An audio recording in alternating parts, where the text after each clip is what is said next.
محترم ناظرین، ذاکر ساحل YouTube channel اور فیس بک پیج پر آپ کا خیر مقدم ہے۔ بسم اللہ الرحمن الرحیم۔ لو انزلنا هذا القرآن على جبل لرأيته خاشعا متصدعا من خشية الله وقال النبي صلی اللہ علیہ وسلم خیرکم من تعلم القرآن وعلمه۔ یا الہی جب تک میرے جسم میں جان رہے، یا الہی جب تک میرے جسم میں جان رہے، تجھ پہ صدقے تیرے محبوب کے قربان رہے۔ میں رہوں یا نہ رہوں مگر دعائے دل کی دین محمد رہے اور عظمت قرآن رہے۔ محترم حضرات اور سامعین اکرام، السلام علیکم ورحمۃ اللہ وبرکاتہ۔ جس موضوع کو لے کر میں آپ حضرات کے سامنے لبخشے کرنے کی جسارت کرنا چاہتا ہوں وہ ہے عظمت قرآن۔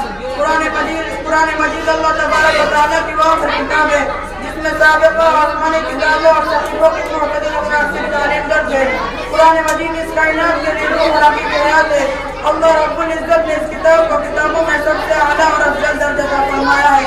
رب کائنات نے فرمایا ذالک الکتاب لا ریب فیہ، اس میں کوئی شک و شبہ کی گنجائش موجود نہیں۔ سامعین گرامی، قرآن پاک تو اللہ کا وہ کلام ہے جو انسان کے ہر سوال کا جواب بہترین انداز میں دیتا چلا آیا ہے۔ چنانچہ جب میں قرآن سے پوچھتا ہوں بتا تیرا نام کیا ہے، قرآن پاک جواب دیتا ہے قرآن مجید۔ میں قرآن سے پوچھتا ہوں تیری زبان کیا ہے، قرآن مجید جواب دیتا ہے بلسان عربی مبین۔ میں قرآن مجید سے پوچھتا ہوں تیری حفاظت کی کیا گارنٹی ہے، قرآن مجید جواب دیتا ہے انا نحن نزلنا الذکر وانا لہ لحافظون۔ میں قرآن سے پوچھتا ہوں ان میں کسی شک و شبہ کی گنجائش نہیں، قرآن پاک جواب دیتا ہے ذالک الکتاب لا ریب فیہ۔ میں قرآن مجید سے پوچھتا ہوں قرآن مجید جواب دیتا ہے فی لوح محفوظ۔ میں قرآن مجید سے پوچھتا ہوں تجھے کون لایا، قرآن مجید جواب دیتا ہے نزل بہ الروح الامین۔ میں قرآن سے پوچھتا ہوں تیری حفاظت، میں قرآن سے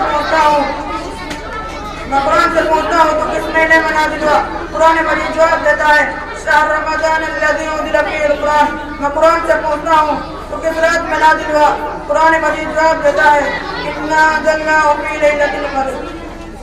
سامعین محترم، قرآن مجید ایک ایسا بہادر منتشر ہے جس کی باتوں سے کوئی رکتا تو نہیں ہے۔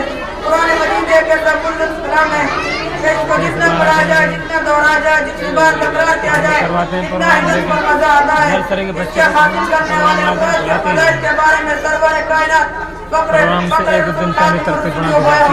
خیرکم من تعلم القرآن وعلمہ، تم میں سب سے بہتر شخص وہ ہے جو قرآن سیکھے اور سکھائے۔ کہ جس نے قرآن مجید سے ایک حرف پڑھا اس کے لیے اس کے بدلے میں ایک نیکی ہے اور ایک نیکی 10 نیکیوں کے برابر ہے۔ میں یہ نہیں کہتا کہ الف لام میم ایک حرف ہے، بلکہ الف ایک حرف ہے، لام ایک حرف ہے اور میم ایک حرف ہے۔ اور حافظ قرآن کے سلسلے میں آقا کا قول ہے کہ جس روز قیامت